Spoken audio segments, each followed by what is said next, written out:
This is the Bill Squire Show.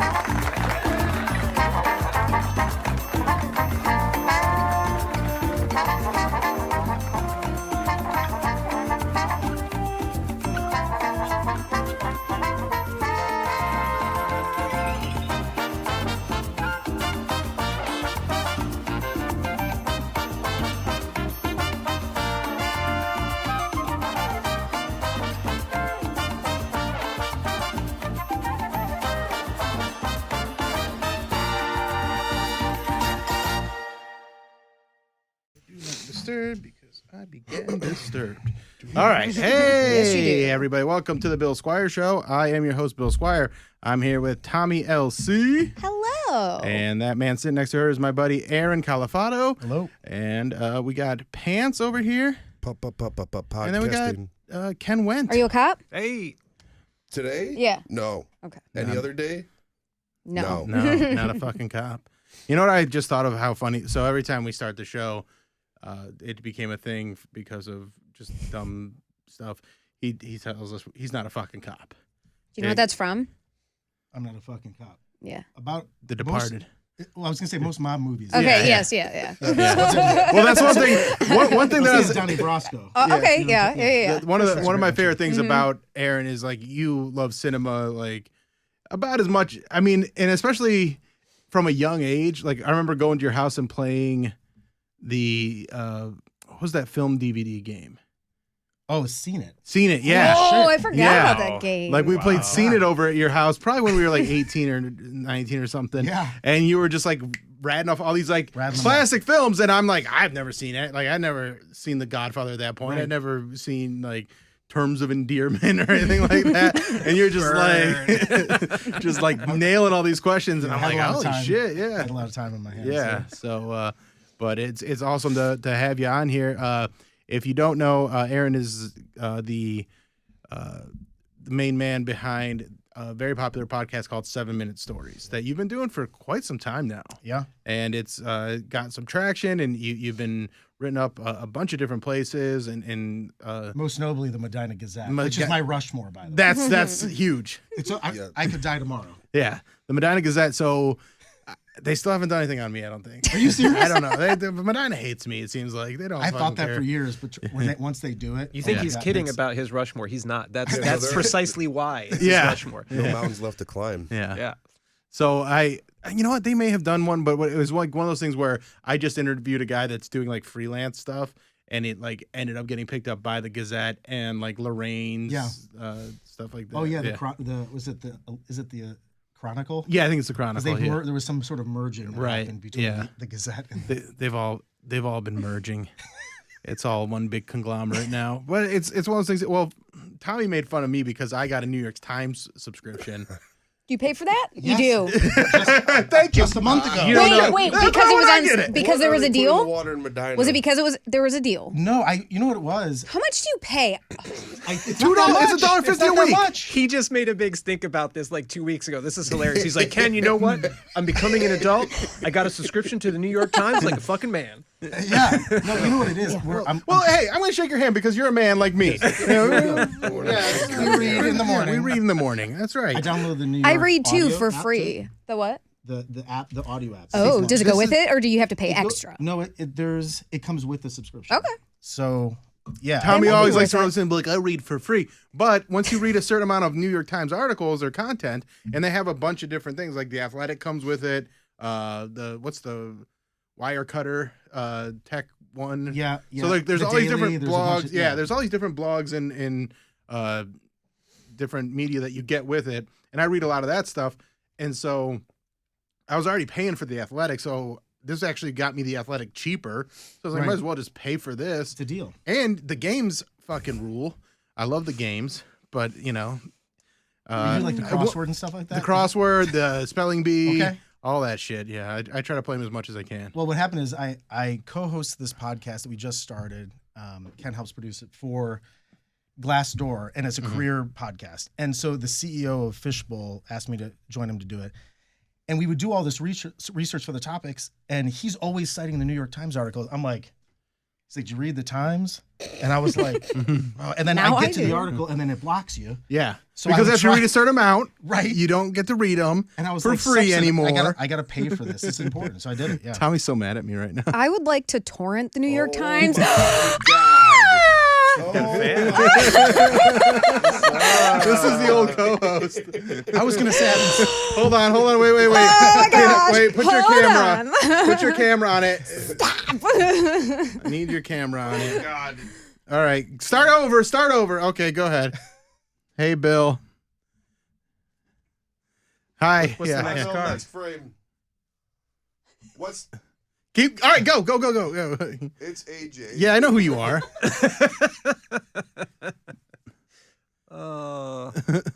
I hope these cards find you well. I miss you a lot. I miss you a lot too. You or me at this point. I think he's talking to me. Probably Oh, Tommy. Well, I you mean, is that makes plural, no sense. so you know Before I was on the radio. he's got like 15 more cards. I know. This is a 7-minute story, right? Yeah, I know. I was on your podcast. Yeah, AJ used to be on the podcast. Do you not remember that, Tommy? It was just you and me. That was only for like 2 weeks, though. This Then is we brought an Tommy NXS on. Video. All right, now this one's long. And then we took our sperm, we mixed it up, and we had a baby. You named her Thomas. Tommy, you're our baby. Aw, that's you. Whoa, wait. Tommy, I miss her. I'd like to come back if I can. Oh, God. This is where I lose my job. That's. Can you read it for me? I can't see it. If not, that's okay, too. You can finish it, Tommy. No. I fucked up. I wasn't good by myself. I was my best when you were there. If you, Tommy, and Pants think it's cool, parentheses, and I guess Keith Kennedy, I would like to win another Best of Cleveland award together. We did that together. Why do I feel like I'm on a date with I'm about to get booted from the relationship?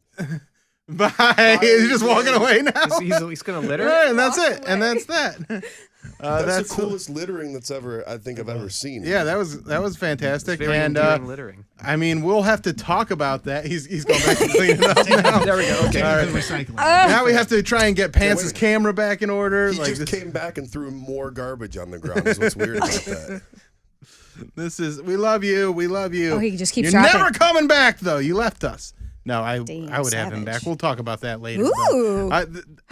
This didn't have. Are to we gonna happen. fill this whole Do I have to table? lift more weights? We might have to do. There's a lot. I mean, the table's full. Like I got no more cameras. The fucking I think biggest I got one more podcast ever. microphone. No, Pants has got that microphone. And We're off in the we're wind using you it all went. up. Damn. We got nothing. So all right. So that was an interesting. So that's the old co-host of the show. He got a job on alternative radio in the mornings, and then he didn't like it, and so he just quit. I believe, and so now Oh, he's. he quit. Oh, he quit the. I believe so. Oh, Let me boy. get him on the phone real quick. Just to make sure. Breaking news. Yeah. This just in. All right, let me get him because. Was he gonna cry? He kind of looked like he may have. Yeah, wanted to I mean, cry. he can sell it. All right, we'll talk. Maybe to him. he actually did want to cry. I'm sorry, Aaron. This was not supposed to be No, your. this is this amazing. to witness. Maybe is supposed to be your is he episode. a hired crier though? Are they real tears? You know. Hey, what's up, dude? What are you doing?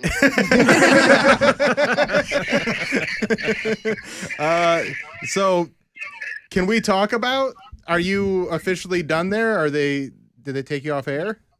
June 16th is my last day. Okay, because we have guests on today, so I don't want is that out on do I need to wait to release this? Is what I'm saying.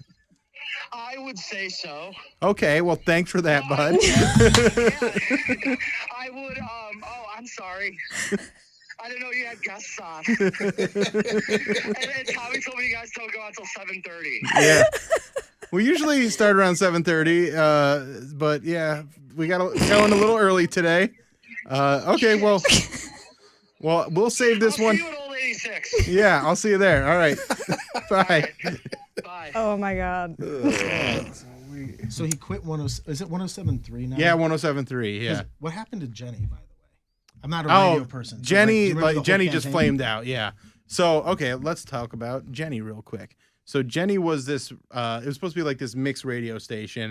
It was going to be similar to what we do here in iHeart with the Lake, where it's just kind of like we'll play anything. It was basically like putting on an iPod and putting on shuffle, and that's what they were trying to be. And it did not catch on. I fell for the marketing. But the campaign, by marketing way.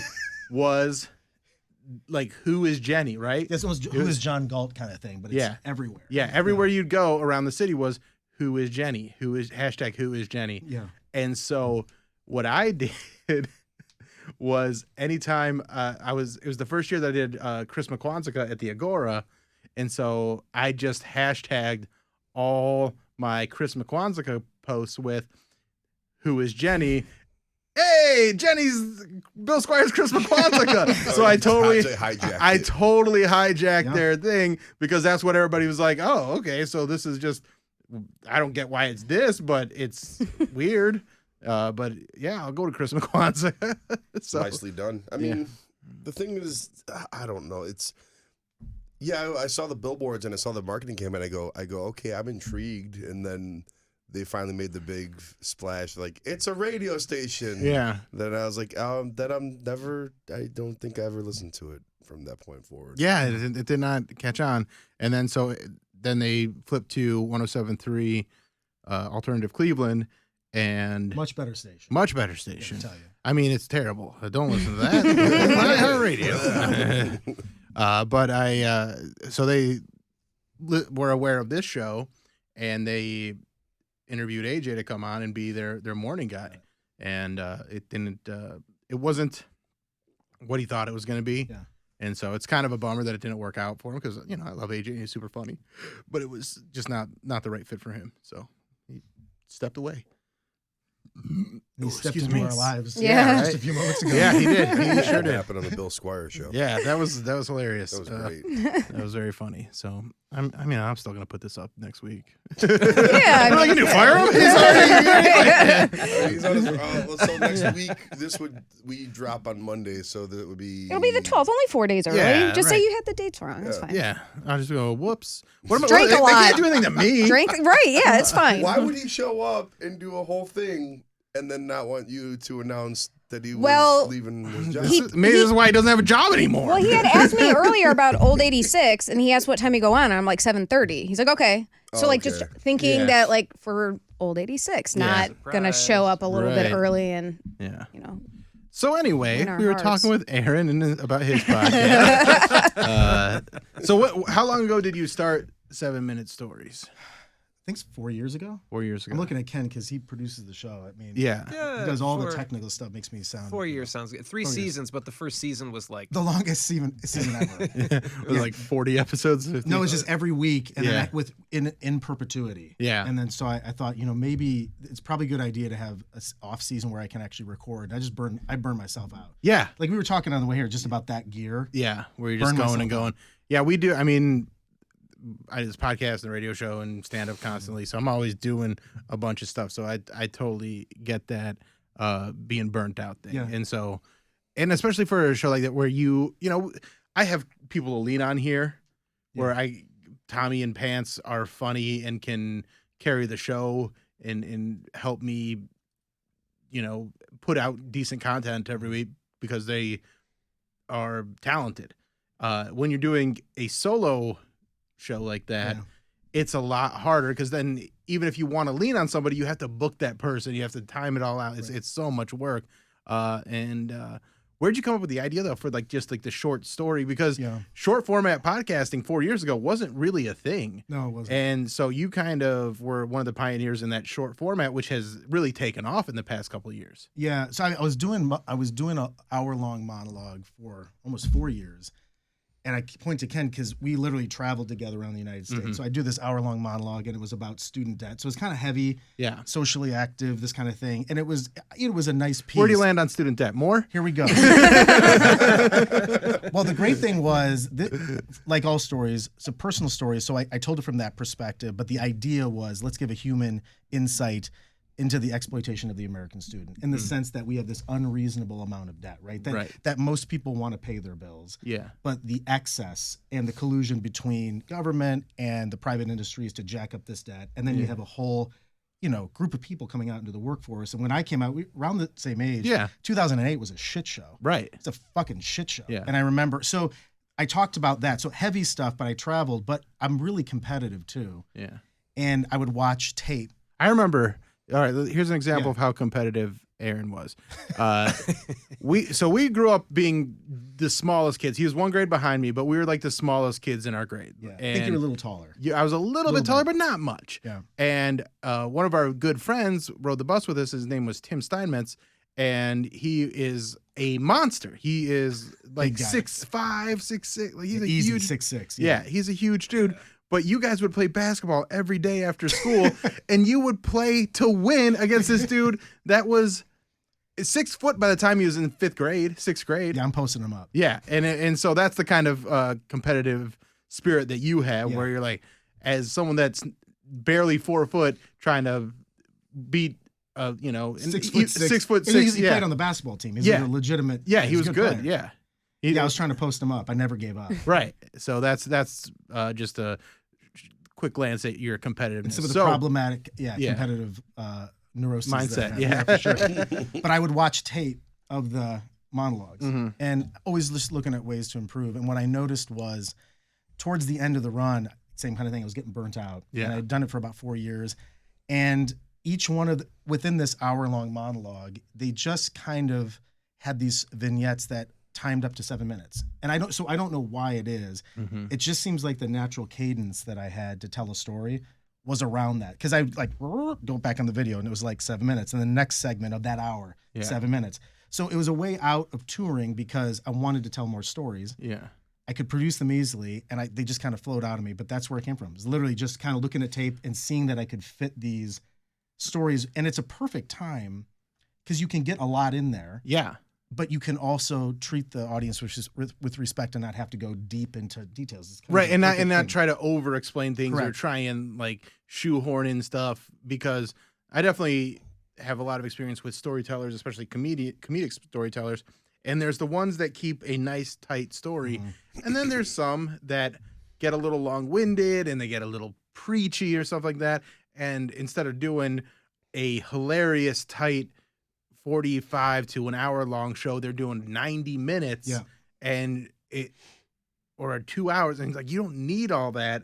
So editing it down, keeping it tight to 7 minutes, which also sounds long, like short to some people. Yeah. It's also not. It's not. It's not a short amount of time. It's a good amount of time. So years ago, I did a project called Bill Squire's Perfect 10, where I wrote 10 new minutes of stand-up every month for a year, and talk about being burnt out. Like, that almost murdered me. Like, Yeah. I was so done with stand-up when I finished that I like took a month off and couldn't even like think of going on stage, because just that constant, because I was releasing it too. I wasn't just like writing it and being like, hey, I did it. I was writing it and putting it out Right. for people to view. So I wanted it to be good. And that is just a level of stress on your brain that can just really take a toll.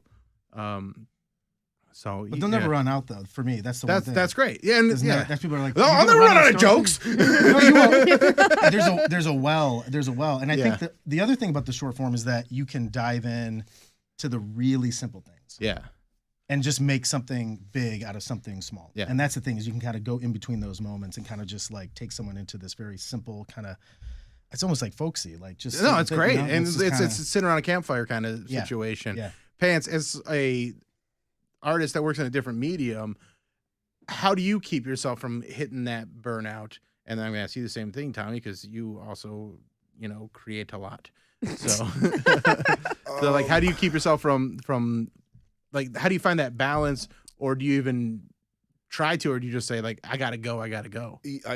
By nature, I bounce between a lot of different projects, so that kind of keeps you on your toes and it doesn't let you get too bored. But then you do get to a point where you're just kind of like, okay, we're not working for a week, or like, Yeah. there's days I'll just schedule out projects and buffer a couple extra days in there, because there's just some days you wake up and you don't have it. Yeah.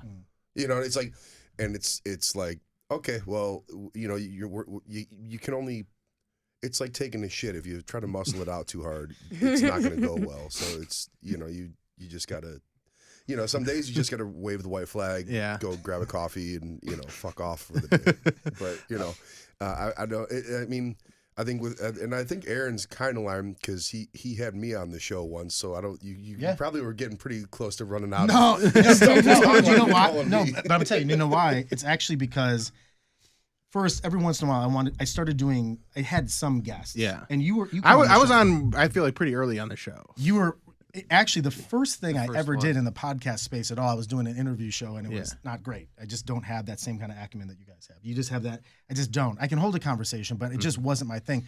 But you were the first person to come out, because you were like, it's Bill Squire, and if I'm gonna like go into this space, you were like, yeah, absolutely. And for me, I was like, I'll never fucking forget that. Yeah, I'm serious. It was a good interview too. I had a good time talking to you. That was a time in my life where I was in transition from like moving out of like a situation, and like I was staying with my parents for a while, so like it was a rough time. So like, that was actually let's have a no, but it's I like that because it was a little cathartic too to just kind of get in there and lay everything out. So I had guests on. And just to try to mix it up, the idea was, at first, I don't know if it was a confidence thing, but for me, it was sort of like I didn't know early on if anybody would listen. Right. Because it was like I didn't have there's no name.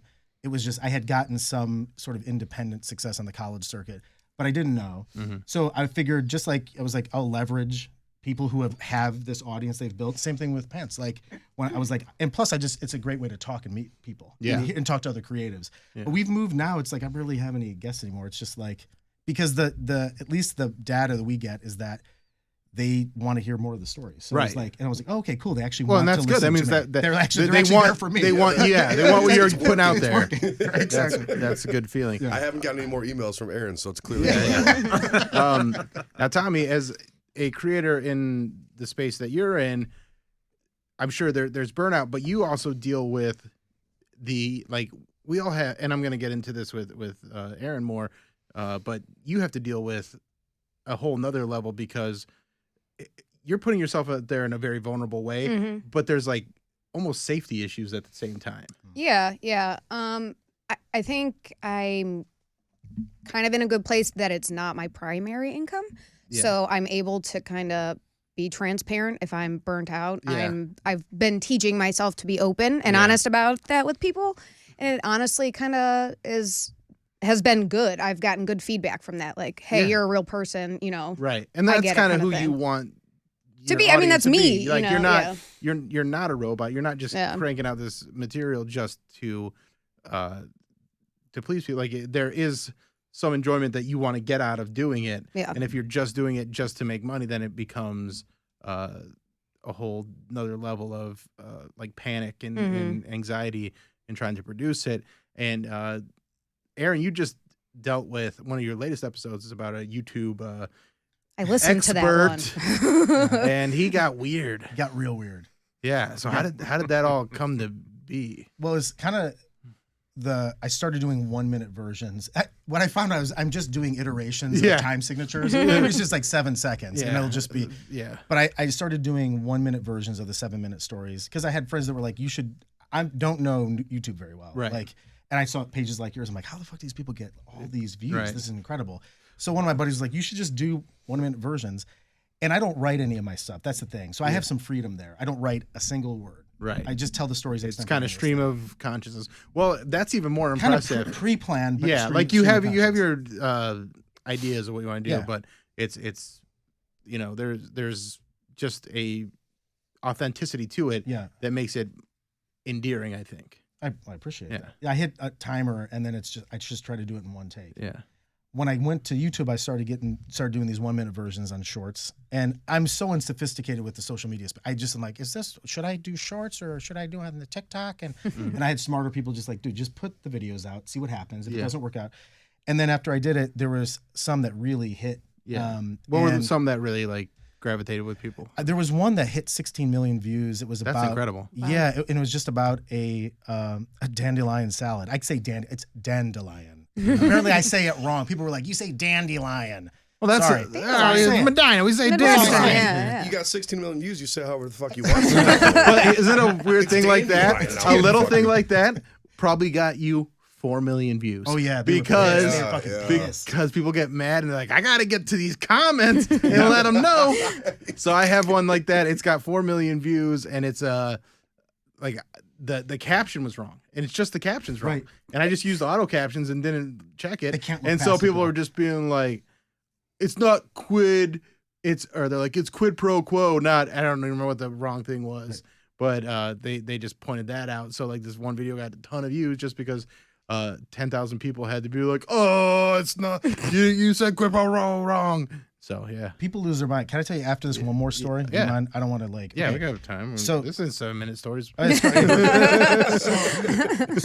the dandelion, I'll say it that way, it was just about a salad that I had with my grandfather who passed away, and it was just the salad served as this sort of portal into his memory as a kid growing up in the Depression. Yeah. That was it. Yeah. And just him kind of coming full circle, and I took him out to lunch, so he kind of looks back on his past and goes, I remember when he said, I remember when he would go out and he would pick dandelions in the little, what do you call that strip by the street? What is that called? Like Is it- Tree lawn. Tree lawn, yeah. Yeah. And so during the Depression, he would pick these dandelions, he'd bring them in, and that's what he'd have for lunch. Yeah. And so then now he's at this fancy restaurant and he's having this. Yeah. He's So gonna look back. it's a big move. People loved it. But again, there was a lot of people were like, man, they're like, listen, that's not really poor. I was like, I'm not trying to, this isn't the poverty Olympics. I was just telling you a story about my grandfather it's his having story, a salad. yeah. Right? Like, what are we doing? So people Also, lost it's their mind. pretty fucking poor. That's Like if you're eating fucking road flowers, it's really poor. The pride that people take in being poor and like trying to be like, oh, you think that's poor? Oh, we ate And these straight weren't even the poor dirt. people. Yeah. These were rich. These were people who were like, well, you don't know. And then there were people who Yeah. experienced that, and there was a lot of positive feedback. Mhm. And so we got a lot of global listeners from that, people from other countries and stuff like that. cool. Who, you know, especially in Europe, Portugal, Italy, where that is part of their cuisine Yeah. on an everyday basis. But here, like you said, during the Depression, people were used to going to grocery stores, and they lived in Cleveland. Yeah. And it was something that they had to do. So that one hit.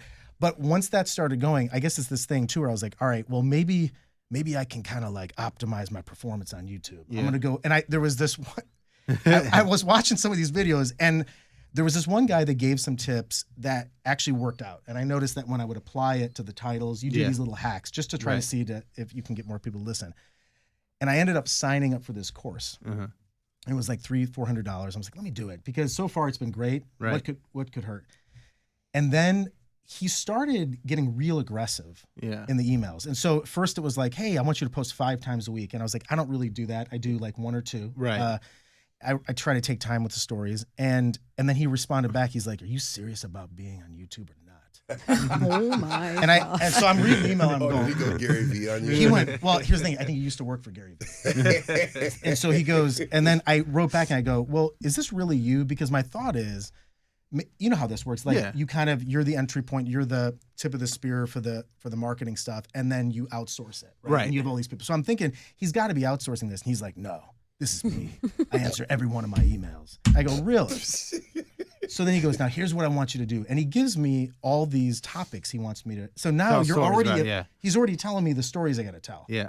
And some of them were really controversial, not thoughtfully controversial, Yeah. but literally just kind But of just clickbait type shit. and thoughtlessly Yeah. controversial. Yeah. And I was like, I Like don't, just trying to get people Absolutely. fired up just because, and he's not wrong. It would generate Yes. views, but the ethics of that is something that is lost on people like him, where like there's certain things that I don't want to touch, I don't want to talk about, because they're like I know it will generate views or get people commenting.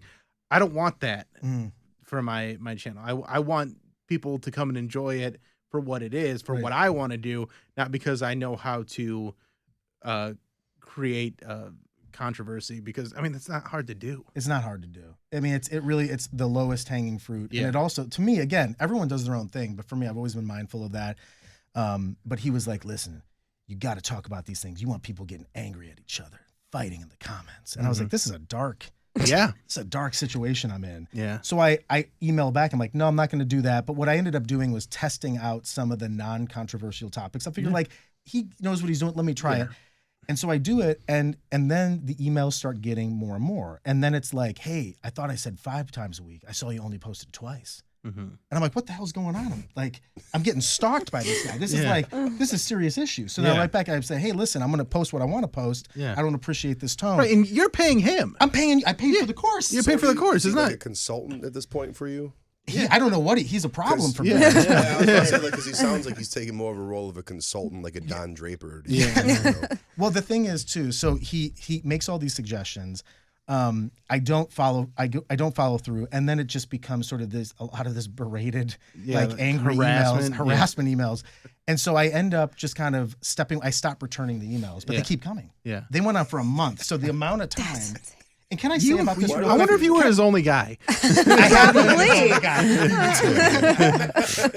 guy. Well, here's the red. Can I tell you a couple of the red flags? One of the red flags was when I signed up for the course, I got a link to 10 videos, and the 10 videos were all the videos that were already public. Yeah, that I've already seen. Yeah. So I was like, wait a second. I'm like, it's nice that you organized them. Yeah. And so it's nice to revisit them. But that was kind of a red flag. Like, these are already free. Yeah. And then it was just back and forth email. And it was honestly, I was being stalked. I was on the run. Yeah. So, yeah, that's terrifying. It sounds hilarious. So, but it did resolve, and he's leaving you alone, or did you just send him to spam? No, after about a month, the term of the contract or whatever that was, his fulfillment, he stopped. Yeah. And coincidentally, the month that I was struggling with him was the worst performance I had on YouTube. Oh, yeah. And as soon as I went back, all of a sudden it was like back to normal. Because you found an audience that wants what you're doing and doesn't want the controversial. They don't want to fight in the comments. They want to build a community, and that's foreign to some people, where they want people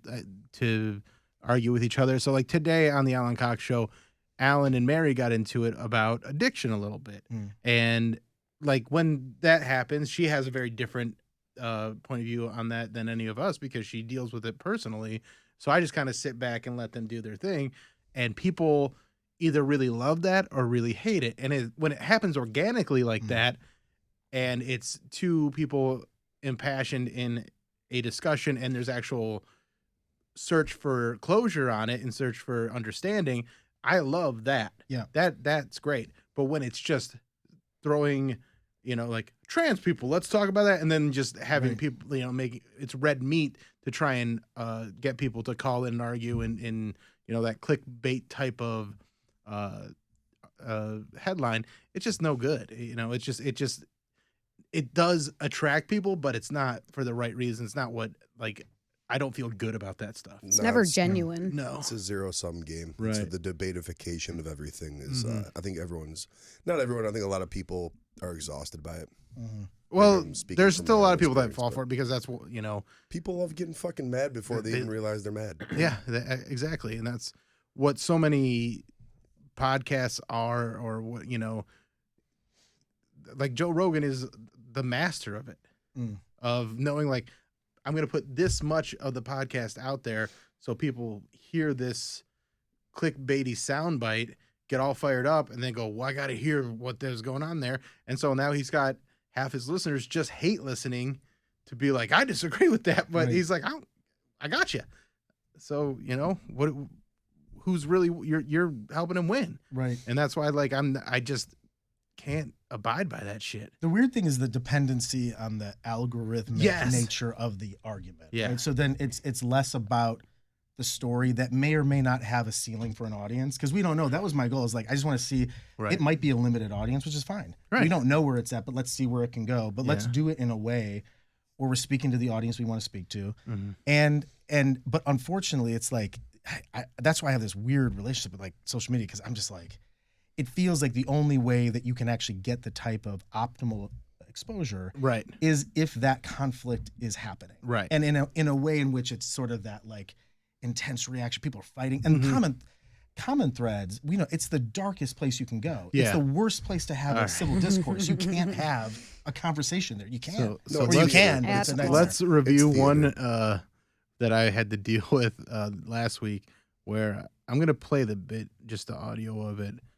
Just for a little bit of, okay, so this is the bit. If you understand gender, that's not what makes you a man. Having a penis and balls, and that's not what makes you a man.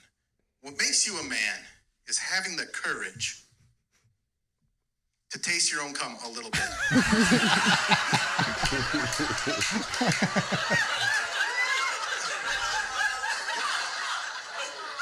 Oh, look at that.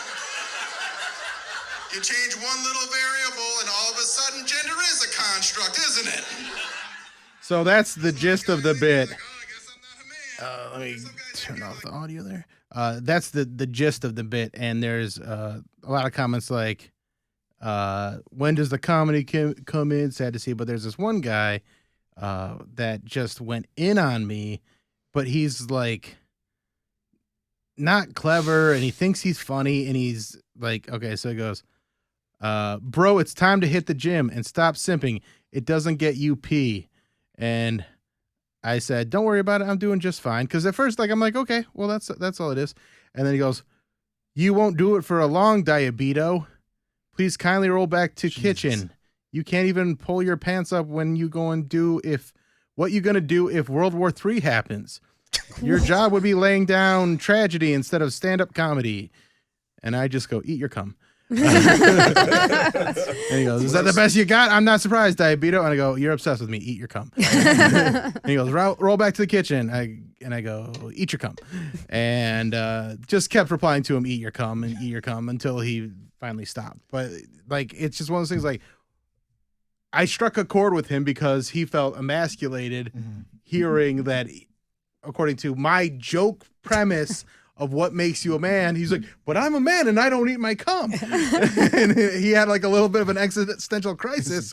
And so he had to lash out at me. And also, like, if I'm in World War III, like, I don't have to fight. I'm 41. Right. Like, they don't draft 41-year-olds. Yeah, like that.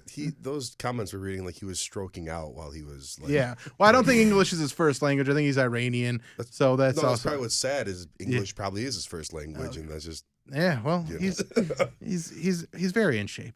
Was he in shape guy? Yeah, he's like a model. He's got 130,000 followers. Like, he's doing better than me, and he's like, Oh, he had followers. He wasn't just a random. no, he's like a fucking like legit model. And I'm like, why are you That's fighting even with weirder. me, man? Like, Yeah. and also like, why are you worried about whether or not I can get laid? Like, and it's He's concerned. he's concerned, but also like, and then I tell him I'm actually doing okay. Like, I can get laid. Like, it's fine. It's not my primary function in life is to just try and get laid, but you know, I do all right. And he's just very concerned. I hope he ate his cum.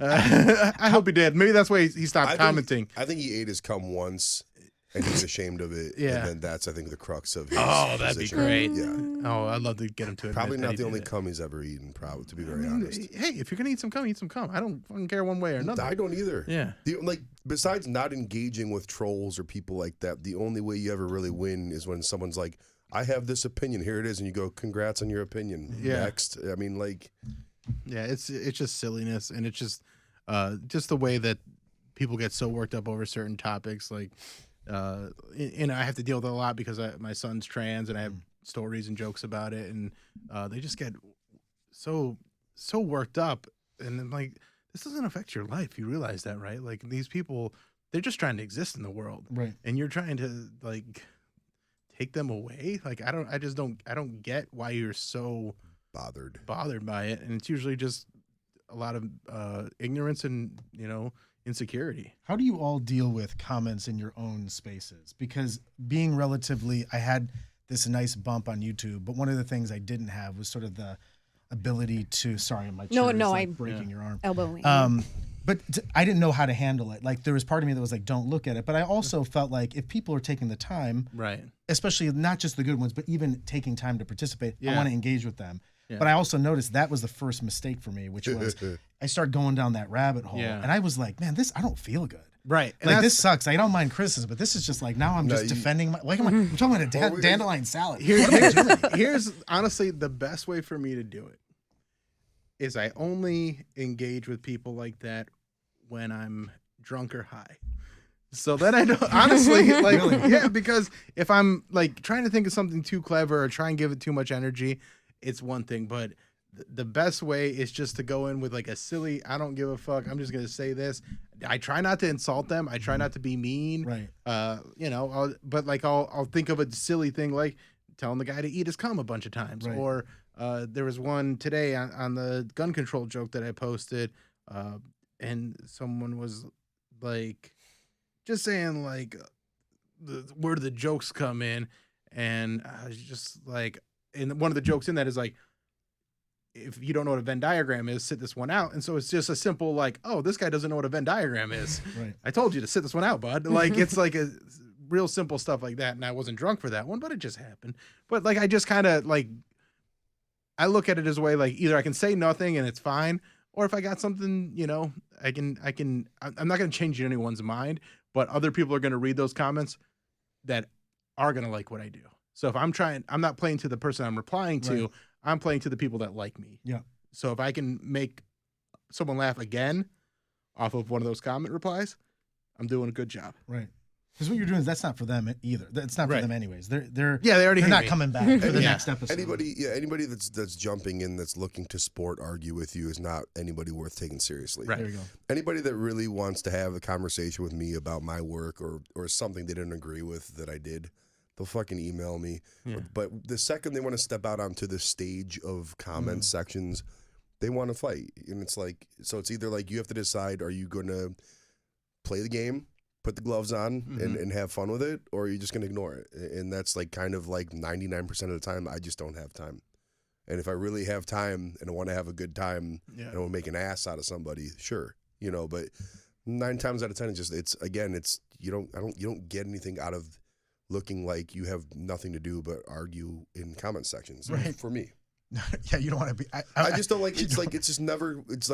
It's never worth taking serious to me. Well- I've never spent a minute online on social media taking any of it serious beyond the fact that it makes me money. Like Yeah. it generates a profile for But me. there has been a time, and especially with like this stuff dealing with my kids, when they come at me for that stuff. No, I'm you know, not speaking. Yeah. I'm just speaking for myself. And I'm saying like there are times where it feels very personal, and it's very hard not to lash out. Like when someone tells me, you know, I'm aware that I have stepchildren and I'm not their biological father, but to discount all that I've been through in the relationship and that I was only in it like to try and impress their mom and not like I built a genuine connection with these people is so dismissive and like hurtful that, you know, then I try and find a way like, okay, how can I make their misunderstanding make them look stupid and turn that into a joke and kind of turn the tables on them.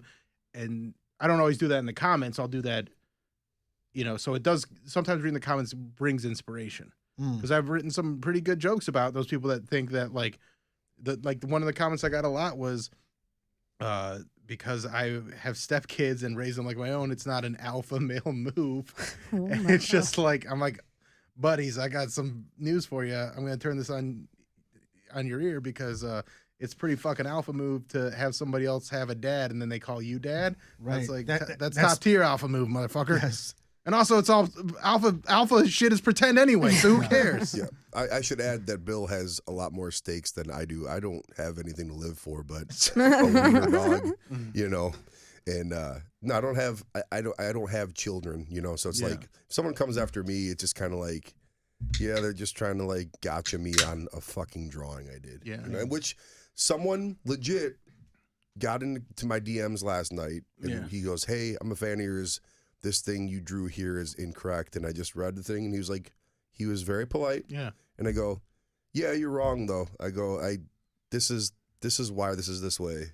Yeah. I go, "Thanks for checking it out." There's a method to it. You have a And then he reason for it. countered and he goes, "No, I'm serious. Like, I mean, this is this." And it wasn't like being a troll. Yeah. Like he wanted to have a serious conversation. And then finally I just had to put on the fucking dickhead hat and I just go, "Yeah, man, I know what I'm doing." So like, I spent 21 years. I go, "You're not paying me right now for revisions. I know what I'm doing. Yeah. Thanks for checking it out.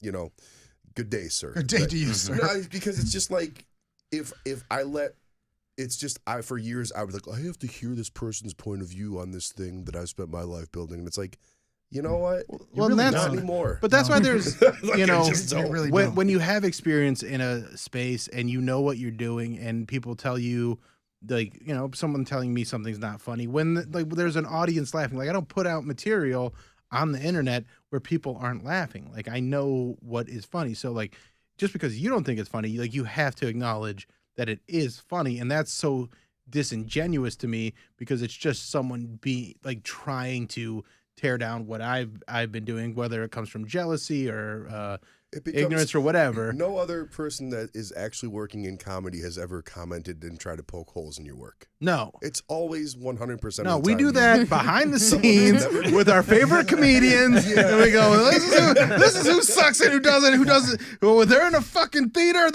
So that's how we do it. It's in private. But in public, you don't go on to different comedians' Instagrams and be like, I don't think that so-and-so's funny. Like, you don't, it's a shitty thing to do. And it's also like, there's a ton of people that are super successful that I'm friends with that I don't think are like the funniest guys, but they have their fucking audience. You just don't want to be, it's a terrible look and it's loserish. Right. You know? But it's just also like, it's a jealousy thing. And like one thing that I keep myself in check with is like trying to not get jealous of stuff. Like seeing some of the success that you have, I'm like, hey, this podcast is doing better than my podcast. I'm jealous of this. But like, I'm not going to put that on you. Like it's envy and it's like, it's not great, but it's like, okay, well, what's he doing? Like, you know, and be happy for him. And I try to use that jealousy, because I think it's natural to have it, as a fuel to make myself better rather than try and tear somebody else down. And I think that's, you know, like Mary Santora on the radio show, she has been such a catalyst in that for me to make me a better comedian and person, because I see how hard she works. And, you know, like I know my role in that was different early on. And now I'm not as much of a mentor to her as much as a peer, if not like almost the roles have reversed in a way, because she's had so much success. And so it's really interesting to like acknowledge your jealousy and then try to turn into good energy. Just like I think anxiety can become excitement, and dread can become you know, like dread can become, what was the dread can become hope. Hope. Yeah, there's a good one. Yeah. No, I think what you and Mary have is iron sharpens iron. Yeah. You know, there's like a friendly competitiveness there. Right. It's not, you know, a jealousy, because it just. But there are moments where I was actually legit jealous, and like I had to like put myself in check and be like, okay, I'm being an asshole here. You have to acknowledge reflexively. Sometimes you feel like that, but in the big picture, it's very much, not to sound like a fucking MMA coach. It's iron sharpens iron. If like one of you was doing way worse or way better than the other person, then one thing. Tommi, in the spaces where you work, do you well, first of all, let's talk about the messages you get, because they're usually great group chat fodder. They are. Yeah. So like, you know, Tommy's on OnlyFans, and you know, she's a beautiful lady that posts on the internet, and people have weird comments, and they all think for some reason Tommi wants to meet them. Yeah. Giving my address to me in my messages. Oh yeah, like the old development that I lived in, and kind of terrifying. That is terrifying. I tell them, I'm like, don't do that ever again to anybody. Yeah. And then just block it. Yeah. I definitely ignore stuff. Right. So when things like that do happen, is there, I mean, you don't put your full name out there, really? My name is Tommi, so I feel like it's not hard for people to find me at this point. It's kind of it's just it's a real creepy. It is, yeah. And I just tell them. Yeah. I mean, you're crossing a line. Yeah, you're crossing a line. Don't do it to somebody else, because it's fucked up. So. Yeah. But then you also get the silly ones that. Like, what do you think about UFOs? Yeah, I don't know why. What did you use my response or? No, I forget what I responded. So what did you say? I said my response. So this guy messaged Tommi today and said, "What do you think about?" No, UFOs? He didn't message me. He just tweeted at me randomly, not in response to anything. Okay, just so just a question. Yeah, it's just a question. What do you think about UFOs? And I said, you should reply, I don't think about UFOs. I know about UFOs. Yeah, it was similar to that. I love that Tommi said, like, got to scroll through her Twitter. Sorry, I know. I'm sorry. I took my privacy thing off. What did I say? Damn it. How often do you spend like blocking people? Like everybody. Do you spend? I've noticed that I spend more time when I'm checking in, just with weird stuff that comes in. That I'm constantly I'm like half of my time here is just reporting and blocking. Yes, people. all the time. I've, all the I've time. stopped some of Just that. weird DMs and weird Yeah. like spam and getting Yeah. like it's just gone like more and bots. more. Yeah, I don't know if it's real or bots. Spots and bad. Yeah, I mean, Yeah, I always if it feels block like a those bot, things. it's a bot, even if it's not a bot. Yeah. That's my rule. I mean, Tommy probably has to block 10 times as many people as I have to. I keep them in doing the. that? I do, yeah, blocking or just general, like how you can have the separate boxes, like the inboxes. I just I'm just really good at segregate it. ignoring things. But yeah. Oh, do you want? The I know, like response my to this? great response to the UFO thing was that I don't know about UFO, or I forgot, I don't I'm think sorry. about UFOs. I know about UFOs. Well, I thought that was pretty good. My response was, while they are scary, I am fully prepared to be abducted. I long for the moment for a higher species to examine my brain so they can spread the vast knowledge to every corner of the cosmos. All right, that was better. Yeah. And then he just sent me a link, which I have not read. Yeah. That's very funny. I don't get anything cool like that in my DMs. Yeah, you get some cool DMs. Yeah, no, I'm gonna shut up. All right. You Shut get up texts. about that. Yeah. All right. Never mind. Because we have Ken and Aaron here, I kind of want to get a ruling on this because Aaron and I are both single men in Cleveland right now, and that means there's 8 girls to This go Aaron, after. this Aaron. Yeah, you're like my one. Yes, my yeah. He was so terrified. Pants and I are single men. This guy. So Not there's- me. and we run in similar circles. So I've been saving this for the show. Oh, no. Because I think it's entertaining. Oh, no. And I just thought I'd bring it up. The girl that ghosted you has been hitting me up a lot. Wow. Yeah. This is a shocking act. Hold on. The one that bailed on me twice in a row. Yeah. What? Oh, damn. Oh, shit. All right. Yeah. Okay. This is a very good. So like, where's it? How is it going? So Is this the girl you want to invite tonight? no. To the bar? No. Just invite her. No. She shows up with cards in front Yes. of the window. Yeah. So I invited her. I didn't even invite her. I just told her where I was going to be on Friday, and she showed up there, and I was with a different lady. Danny, don't watch this, by the way. Stop watching the fucking podcast. That's my ex-girlfriend. She watched last week's episode, and she's like, I thought you were looking at the window. No. I was personally standing I'm telling my That's ex-girlfriend, terrifying. don't watch Speaking of this. stalkers, Sign guys yeah. out there again. That's crazy. Wait. All right. Okay, so Sorry. So then she shows up, and I got a 2-girl situation. So she showed up for me. wait. Wait, so she showed up But I had a girl there already. like this last Friday? Yeah. Okay. Did she Yeah. have an excuse for you on Friday? Were you supposed to hang on Friday? Wait. No, this is because you were 2 weeks ago. Jesus Christ. And you were Yes. drinking a lot. Yeah. That was last weekend. Yeah, So yeah. this is like no, This this is 2 this weekends is ago. Pride. This is Pride weekend. Pride right? weekend. Yeah. Yeah. So because we were not overlapping. You said you were going to stop talking to her, and then she immediately started like messaging me, and like she was. Yeah. I mean, like. And I'm sure she's messaging this up- isn't yeah, I'm sure she's airing anything messaging. out. Yeah. She just was talking in her to herself in my DMs all week after because 2 days in a row it's like, look, I'm a big boy, I got thick skin, Right. but you bail on me 2 nights in a row. That's like basically like, okay, well, right. I don't see what we have to talk about here anymore. So here's the interesting development. Oh, There's no. more. Oh, my God. There's Does she more. want to have a threesome? Jesus Christ. No, oh, This is like- I should ask about that. You should ask Some that. Maury Povich shit. If we did. So then I'm doing the funny bus tomorrow, and I get to bring a +1. So I put I asked you guys 1st. Mhm. Both of you guys said you're busy or you can't do it, and that's fine. And so I was like, all right, so I'm going to ask some people. And I'm very bad about this, but like I like a reply immediately. And if you don't get back to me or you give me like a wishy-washy answer, you're getting replaced. Like I'm good. So I ask one person, they say maybe. I ask another person, they don't get back to me for a few hours. So then I go to her and I ask her, and she's like, if these circumstances work out, I can go. And I was like, okay. But shortly after I sent that message, the second person I asked was like, fuck yeah, I want to go. And so I immediately replied to her and I go, hey, the spot's been filled. And then she just sends me ... And I go, Hey, maybes are for babies. Like, yes or no. Like, listen, like, I'm not like, we're all adults here. yeah, Give me a yes or give me a no. Right. I'll take either way. The thing that I can't deal with is silence or ambiguity. right. You know? Because, like, I only got so much free time, right? Right. We all do. So it's Yeah. like, if I'm making time for somebody and they just ghost on me, it's like, But I'm fuck also me, right? like I'm really not trying to get anything going with anybody. Like I'm trying to just have fun and like hang out with people. Like I'm not. Well, Bill, also, I think, welcome back. Yeah.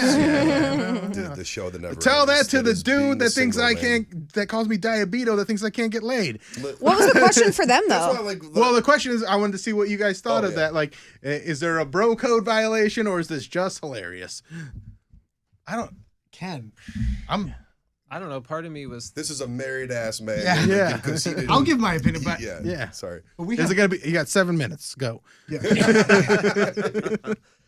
well, so like I don't know this person, but like my first thought is like maybe she's going really meta and she's thinking like, well, I'm just gonna do this to get them to talk about it on the podcast and like to Ooh. bring me up. Like, does Then it worked. Is she that? Do you type think of it would work? personality? Do you think that would be a I mean, thing? she's more. Does of she a- listen? We're talking about it I don't right think now, she aren't listens to the Yeah. podcast. No, do you? Does she Oh, wait. listen? I don't know if she listens to the podcast. I think she's more on air, like the radio show listener. So that's why I like to give more juicy stuff on the podcast. Also, Bill, for the record, like, best of luck on all of it. Like,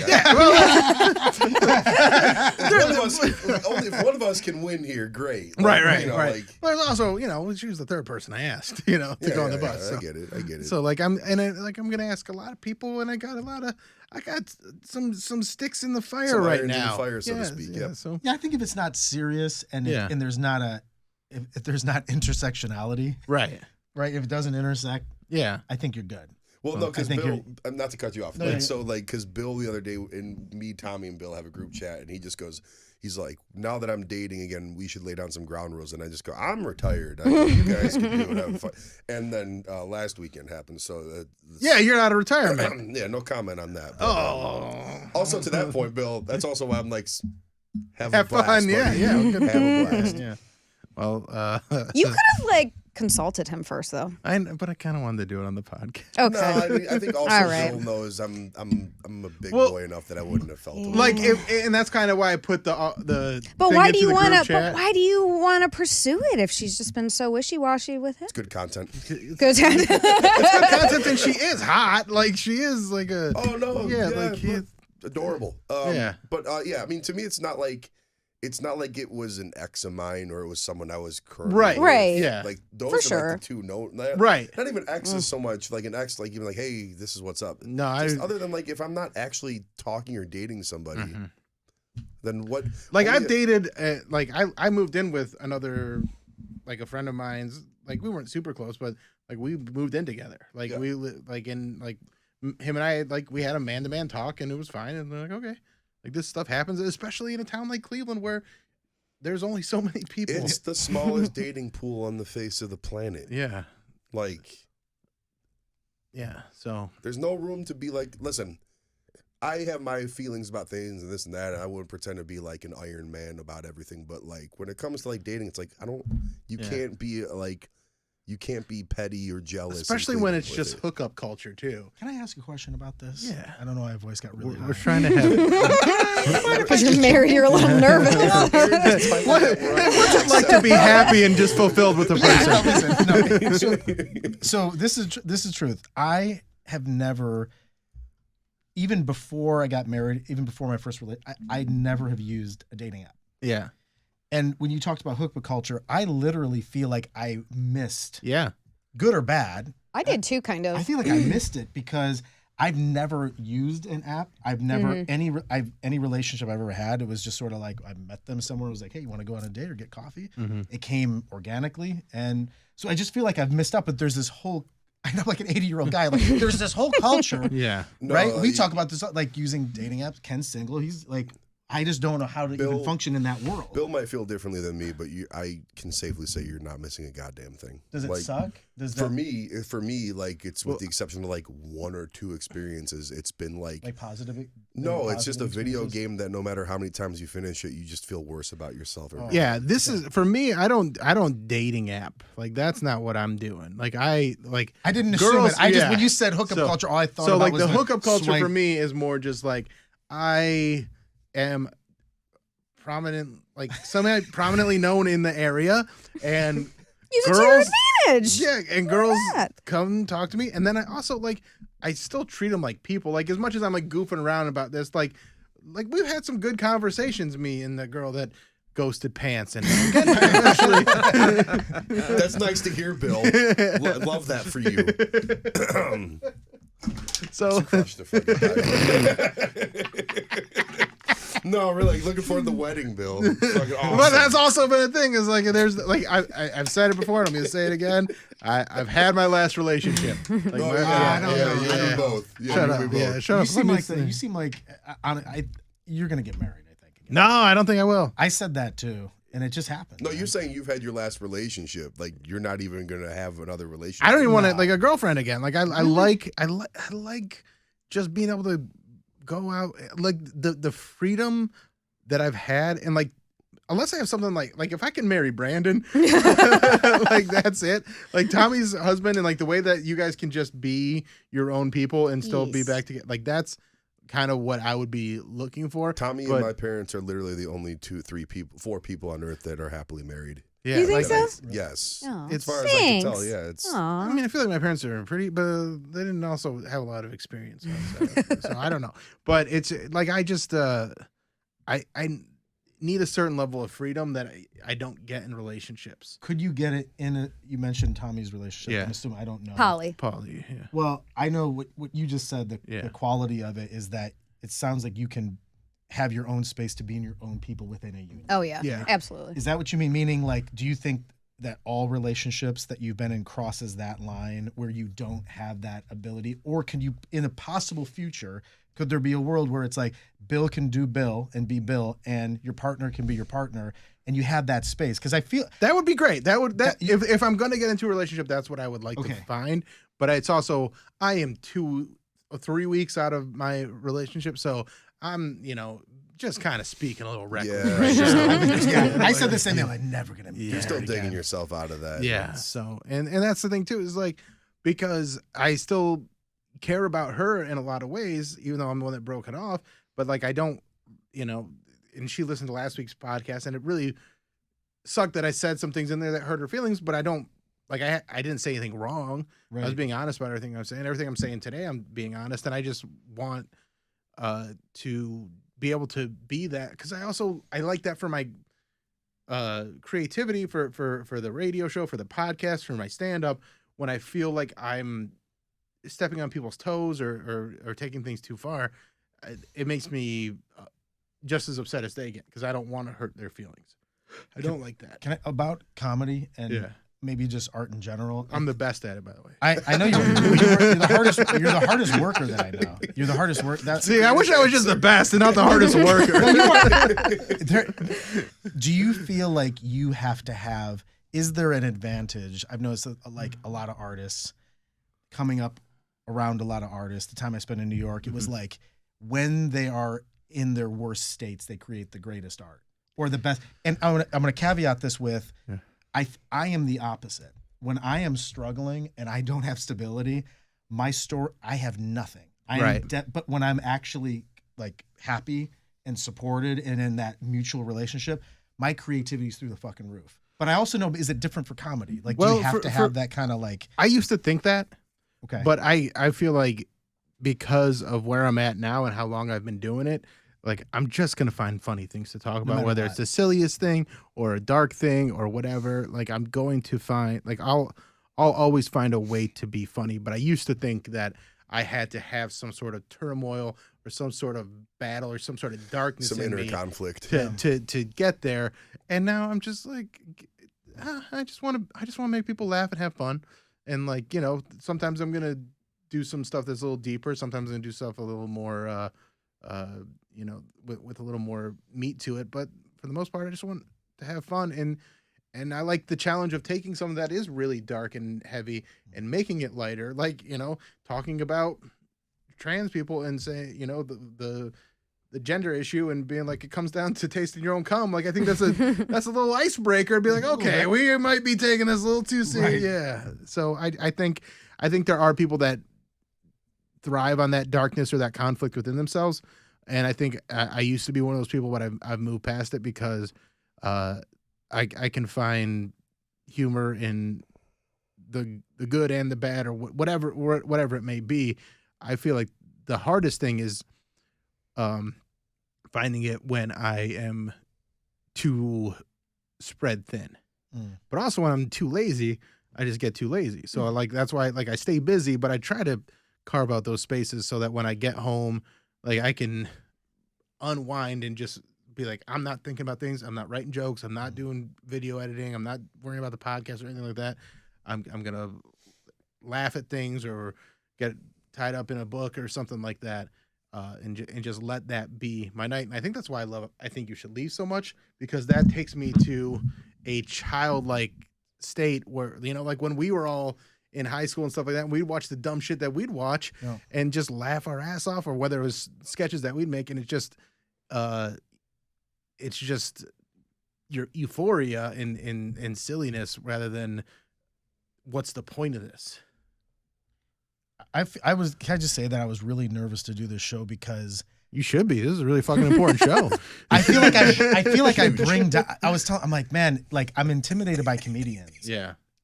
Because I have a lot of friends who are comedians, but it is to me, the art form that terrifies me the most because of the expectation. Yeah. Well, you should only terrify you if you showed up and tried to, like, do comedy with a comedian.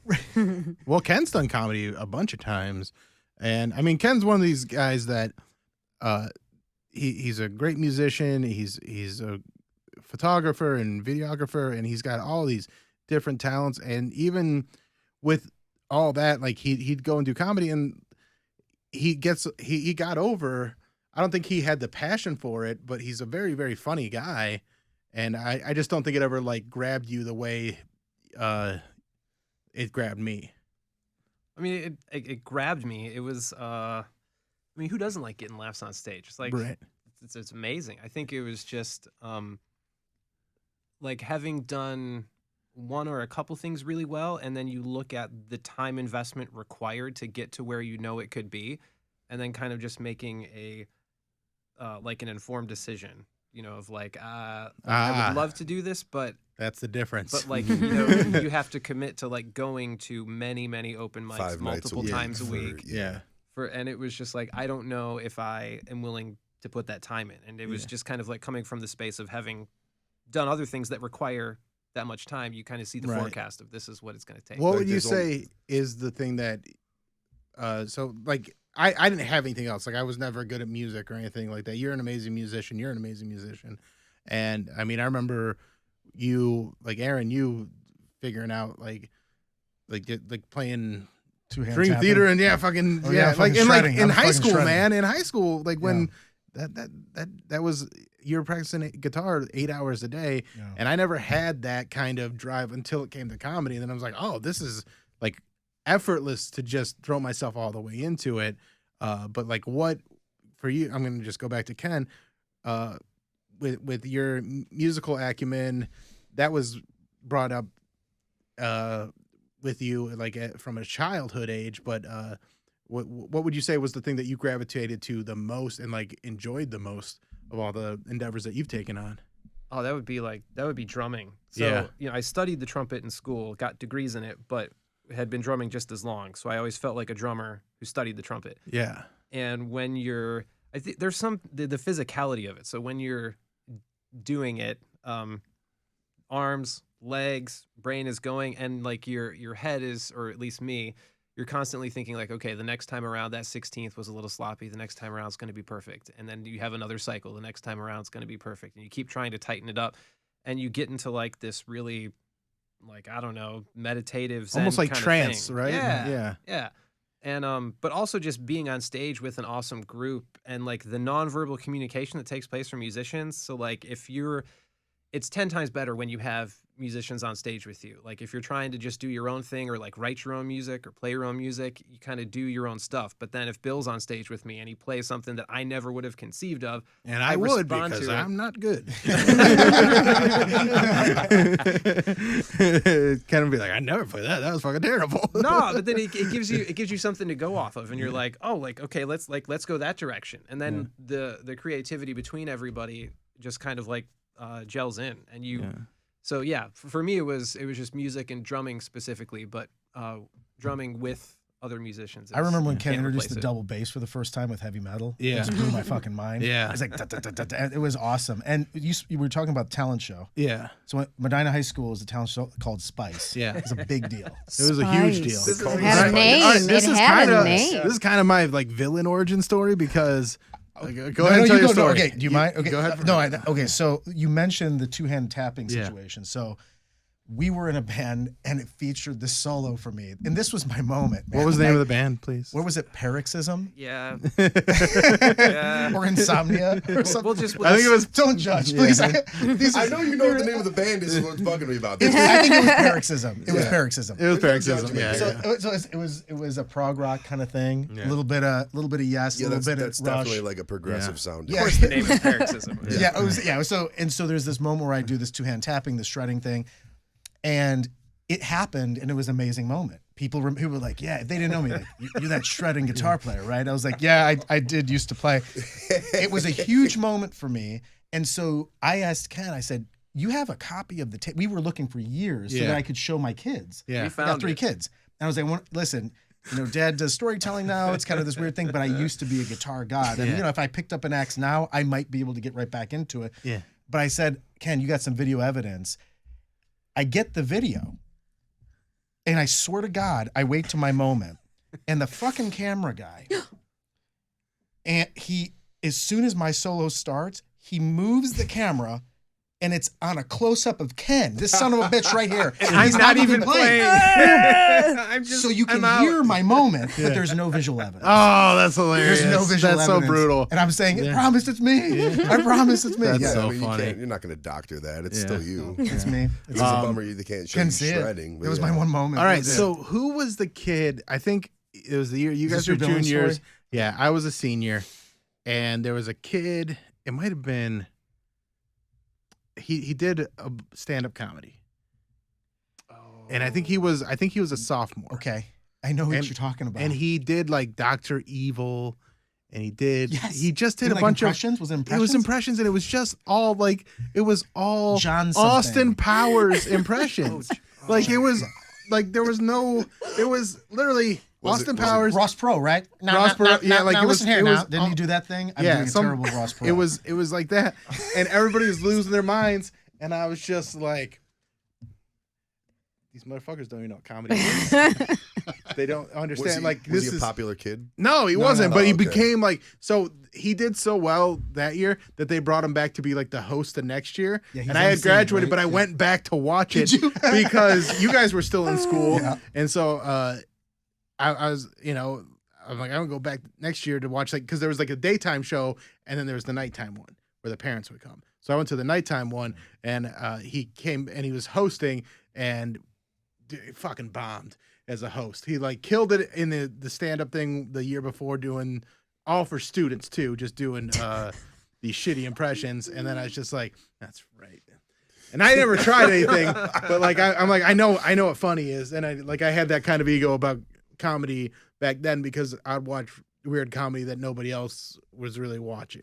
Also like doing impressions of just Austin Powers isn't like for high school. Like in a pre-meme internet world, that's the highest form of teenage comedy you can get. And it was we were honestly we were just lucky that Borat wasn't out yet. Like that's but if you being a comedian and an aspiring comedian at that age, you knew what the real deal was. And I didn't even know that I wanted to be a comedian. I just knew I was funnier than that kid. It was. I knew that I was funnier than that kid. And so that was it. Dr. Evil must have stuck. It was pretty bad. Yeah. But at the time though, everyone's clapping for everything. Yeah, when I everybody's listened going to Spice, crazy. Yeah. people that had no talent. Yeah. So is this kind of like illusion? Also, a lot of balls on a public school to name a talent show after a porn channel. Yeah, right. Spice. That's all I could think when you said Spice. Student performance. Student participating performance in creative entertainment. creative Yeah. entertainment. That's not Well, helpful. do you also? I love you were whoever probably one of set the. that up. Yeah. You're right. That kind of makes it worse. Like I got it. Ken, you were probably one of the PhDs, right? Yes. Like you were the pretty hot drummers, right? Oh, He was in every act. He was in every act. It was that our was- stomp rip Sorry. that off. was- yeah. Yeah. PhDs was after me. I think that was like Seth and Pete. Were you Okay. under the delusion that I had a serious delusion that, especially as a musician at the time, there's no pre anything, right? There's not really, internet's just dial up. and Yeah. all that shit. So our thought was that there would be agents in the. I'm dead serious. I mean, like A&R, like Listen. Capitol Records are sending A&Rs to like Medina High School and shit. Aaron, we would have conversations the night before Dude, because listen. you had this like you're like, Get your "All right." game together. Yeah, we're like, look, anybody could be in that crowd. All okay? right. I Did have you a have similar that thing. moment? Not in Not that high dark. school, but Okay. I had it later. Because I used to be in bands and You I know had the the same feeling, right? delusions. Yeah, and yeah. So shit. here's my version of that. I was when I first started doing comedy, I was in a sketch comedy group, and we were writing sketches one night, and then we spent 3 or 4 hours talking about how we're going to distribute the money that we make off of this when they become SNL sketches or whatever. Because we were that confident that it's gonna we're gonna blow up. You got gold. Planning ahead. Yeah, and so instead of writing, we wrote like half a sketch that night, and then spent 4 hours talking about the distribution rights of said sketch. Like, it was the fucking dumbest thing. You were you were in high school at the time. No, I was 22 years old. Oh, I mean, that, There was a couple years and after I high was the school. youngest one. Yeah. I was the youngest one. I was talking to people in their 30s. listen, we call that manifesting. Yeah. Yeah, like if you don't think Yeah. like a winner, Yeah. you're never gonna win. Right. Which is probably what Aaron paid that guy $400 to tell him a lot. So Yeah. also, that bit in and of itself might, or not the bit, the story in and of itself might make a good skit. Right. True. That's all right. We got to wrap this up. This has been a long podcast, but we appreciate you. been fun. Aaron, tell us Yes. where we can find your podcast. Just type in 7-minute stories, the number 7, wherever you get podcasts. You All can look right. it up and subscribe and all that stuff. All right. And then, Ken, do you have anything you want to share? Tell them about 7-minute stories. Ken. Yeah, you can go to 7minutestories.com, Yeah. pod.com. All right. Tommy, we'll go with you. Tommy LC on OnlyFans. Pants. Old 86 bar on Instagram. OnlyFans. And a lot of you are Yeah. following and coming in, and I appreciate it. We appreciate that. And you can check out my comedy specials on YouTube. I am very close to hitting 69,000 on my latest special. Nice. And that's Nice. very nice. So we'll see you guys next week. Bye. Bye. And there it is. All right, guys. We Thank did you. it.